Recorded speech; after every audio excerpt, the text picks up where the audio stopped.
मध्य प्रदेश सरकार के मंत्री कुंवर विजय शाह ने आज बेहद शर्मनाक बयान दिया।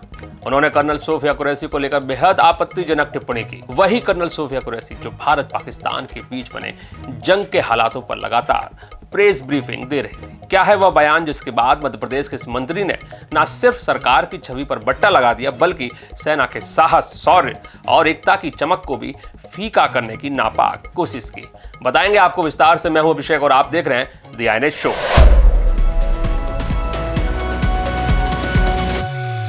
हमारे आज की पहली स्टोरी है मध्य प्रदेश के मोहन यादव सरकार में कैबिनेट मंत्री कुंवर विजय शाह को लेकर। उन्होंने जो बयान दिया है उसके बाद कांग्रेस ने उनसे इस्तीफे की मांग की है। हमारी दूसरी स्टोरी है तेलंगाना और छत्तीसगढ़ के बॉर्डर पर चले नक्सल ऑपरेशन को लेकर। ऑपरेशन स्थगित होने के बाद कांग्रेस नेताओं ने खड़े किए हैं कई गंभीर सवाल। तीसरी स्टोरी है छत्तीसगढ़ में पीएम आवास को लेकर। केंद्रीय कृषि मंत्री शिवराज सिंह चौहान ने अंबिकापुर में पहुंचकर 51,000 हितग्राहियों को उनके घरों की चाबियां सौंपी। मध्य प्रदेश की मोहन यादव सरकार में कैबिनेट मंत्री हैं कुंवर विजय शाह। आदिवासी वर्ग से आते हैं और शिवराज सरकार में भी मंत्री रह चुके हैं। इन्होंने जो बयान दिया है वह बेहद शर्मनाक है। इतना गंदा और इतना बेहुदा बयान उन्होंने दिया जिसे सुनने के बाद हर भारतवासी को इस मंत्री पर क्रोध आना स्वाभाविक है। आइए पहले आपको सुनवाते हैं कि मंत्री विजय शाह ने आखिर क्या बयान दिया है। जिन्होंने हमारी बेटियों के सिंदूर उजाड़े थे, वही कटे पिटे लोगों को हमने उन्हीं की बहन भेज करके उनकी ऐसी की तैसी करवाई। एक बार मोदी जी के लिए जोरदार ताली बजाएं। उन्होंने कपड़े उतार के हमारे हिंदुओं को मारा और मोदी जी ने उनकी बहन को उनकी ऐसी की तैसी करने हमारे जहाज से उनके घर। अब मोदी जी कपड़े तो उतार नहीं सकते थे, इसलिए उनके समाज की बहन को भेजा कि तुमने हमारी बहनों को अगर विधवा किया है तो तुम्हारे समाज की बहन आके तुम्हें नहीं छोड़ेगी। यह कोई पहली बार नहीं है कि जब मंत्री विजय शाह ने कोई विवादास्पद बयान देकर अपनी ही पार्टी को मुसीबत में डाला है। इससे पहले भी कई बार इन्होंने बेहुदा बयान देकर सुर्खियां बटोरी हैं। लेकिन ये सोचने वाली बात है कि इस तरह का बयान तो कोई आम आदमी भी नहीं दे सकता। ये तो खैर मंत्री है, सीनियर मंत्री है। इस बयान के सामने आने के बाद पीसीसी चीफ जीतू पटवारी ने विजय शाह के इस्तीफे की मांग की है। आदरणीय मध्य प्रदेश के मुख्यमंत्री जी के कैबिनेट के मंत्री हैं विजय शाह। उन्होंने बेटियों के प्रति जो अपशब्द कहे, एक मंत्रिमंडल का सदस्य का सामूहिक उत्तरदायित्व मंत्रिमंडल का होता है, तो मोहन यादव जी को अब स्पष्ट करना पड़ेगा कि ये जो विजय शाह जी ने बयान दिया, इससे पूरा मंत्रिमंडल सहमत है क्या? पूरी भारतीय जनता पार्टी सहमत है क्या?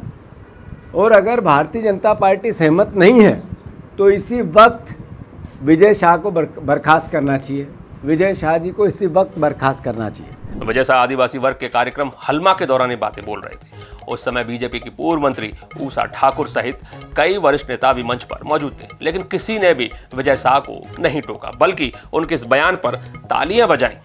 जाहिर है इस तरह की सोच वाले नेता के खिलाफ यदि बीजेपी द्वारा कोई एक्शन नहीं लिया जाता है तो फिर इसका बहुत गलत संदेश समाज में जाएगा। उन्होंने सिर्फ कर्नल सोफिया कुरैशी का अपमान नहीं किया, बल्कि उन्होंने भारतीय सेना के शौर्य पराक्रम का भी मखौल उड़ाया। इन्हें दंड तो जरूर मिलना चाहिए। बढ़ते हम अपनी दूसरी खबर की तरफ, जो केंद्रित है नक्सलवाद के खिलाफ चली लंबी लड़ाई पर। दरअसल 22 अप्रैल को तेलंगाना और छत्तीसगढ़ के बॉर्डर पर नक्सलियों के खिलाफ भारत का सबसे बड़ा ऑपरेशन शुरू हुआ था। छत्तीसगढ़ के सुरक्षा बलों के साथ तेलंगाना, महाराष्ट्र, उड़ीसा के सुरक्षा बलों ने भी करेउट्टा की पहाड़ी पर नक्सलियों को घेर कर कार्रवाई शुरू की थी।